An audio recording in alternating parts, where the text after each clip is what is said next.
नमस्कार दोस्तों, आज 6 मार्च 2026 है। अब हो चुका है ब्रेकिंग न्यूज का टाइम। तो चलिए हम देश दुनिया की 10 बड़ी खबर लेकर रोजाना की तरह आ गए हैं। और देश दुनिया की खबर जानने के लिए इस चैनल को सब्सक्राइब कर लीजिए और बेल आइकन प्रेस कर लीजिएगा कि देश दुनिया की खबर हमेशा आपको मिलता है। बिहार के सीएम नीतीश कुमार ने गुरुवार को विधानसभा पहुंचकर राज्यसभा कैंडिडेट के लिए नामांकन दाखिल किया।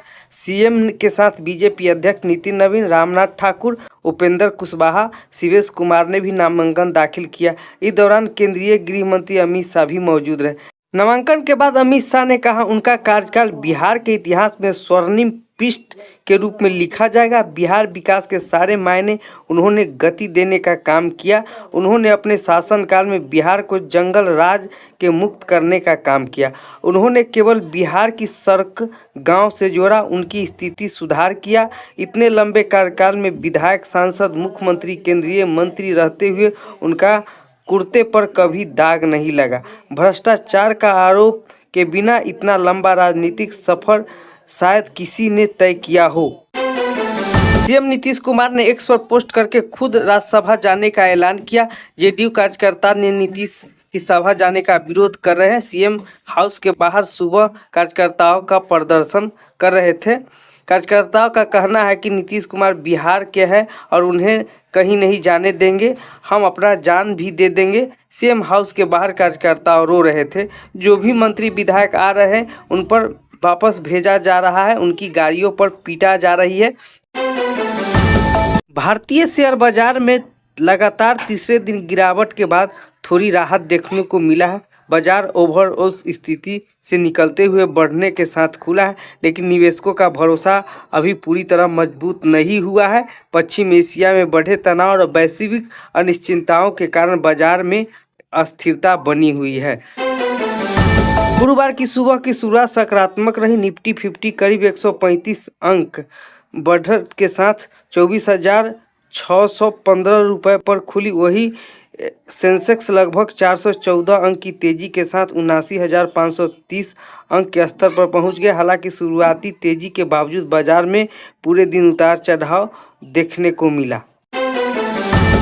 सोना चांदी के दामों में आज यानी 5 मार्च को लगातार दूसरे दिन गिरावट रहा। India Boolean and jeweller association के अनुसार 10 ग्राम 24 कैरेट सोना 3,000 रुपये घटकर 1,60,000 रुपये पर आ गया। इससे पहले इसकी कीमत 1,63,000 रुपये प्रति 10 ग्राम थी। सोना 2 दिन में 7,000 रुपये सस्ता हो चुका।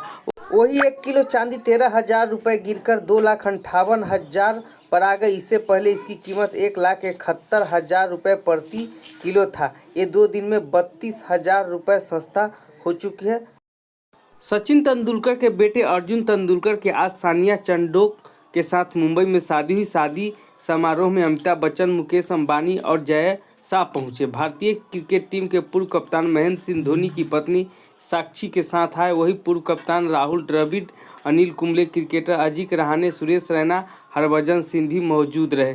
शादी की फंक्शन 3 मार्च से ही चल रहे थे। अर्जुन तेंदुलकर और सानिया चंडोक के प्री वेडिंग फंक्शन 27 फरवरी को गुजरात के जामनगर में अंबानी परिवार के घर में हुए थे। दोनों ने अगस्त 2025 में सगाई की थी। सानिया चंडोक गैब्रिस ग्रुप के चेयरमैन रवि घाई की पोती है। अर्जुन की बहन सारा की करीब दोस्त भी है।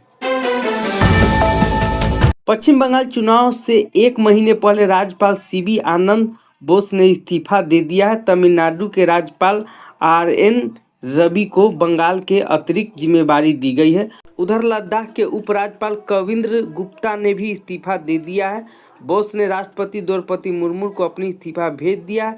फिलहाल वो दिल्ली में मौजूद है। प्रधानमंत्री नरेंद्र मोदी ने गुरुवार को दिल्ली में मिडिल ईस्ट और यूक्रेन में जारी जंग को जल्द खत्म करने की अपील की है। उन्होंने कहा है कि सैन्य संघर्ष से कोई मसला हल नहीं हो सकता है। भारत सभी विवादों में शांतिपूर्ण समाधान और शांति स्थापित करने की कोशिश का समर्थन करता रहेगा।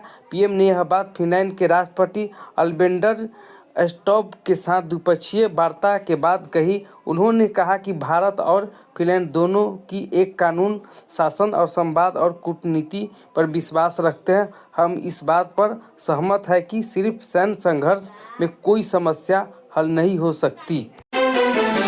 हाईकोर्ट ने गुरुवार को मुंबई के छत्रपति शिवाजी महाराज इंटरनेशनल एयरपोर्ट के पास नमाज पढ़ने की परमिशन देने से इनकार कर दिया है। कोर्ट ने कहा कि सुरक्षा से समझौता नहीं किया जा सकता है और किसी भी जगह नमाज पढ़ना धार्मिक अधिकार नहीं माना जा सकता।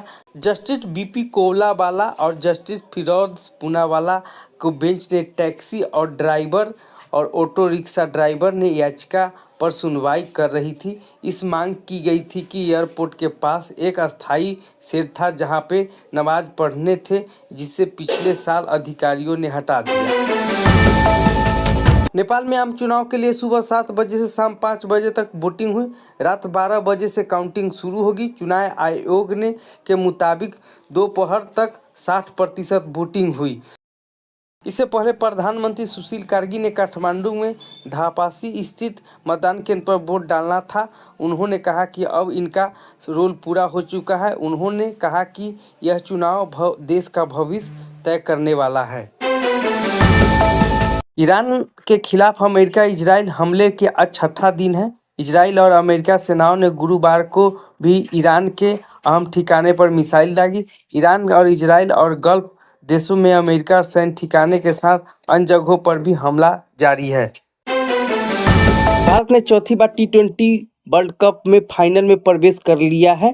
टीम ने गुरुवार को दूसरे सेमीफाइनल मैच में इंग्लैंड को 7 रनों से हरा दिया है। अब टीम इंडिया ने 8 मार्च को अहमदाबाद में न्यूजीलैंड से फाइनल मैच खेलेगा। मुंबई के वानखेड़े स्टेडियम में इंग्लैंड ने टॉस जीतकर गेंदबाजी चुनी। टीम इंडिया ने 20 ओवर में 7 विकेट खोकर 253 रन बनाए। 254 रन के चेंज करते हुए इंग्लैंड की टीम ने 20 ओवर में 7 विकेट खोकर 246 रन ही बना सकी।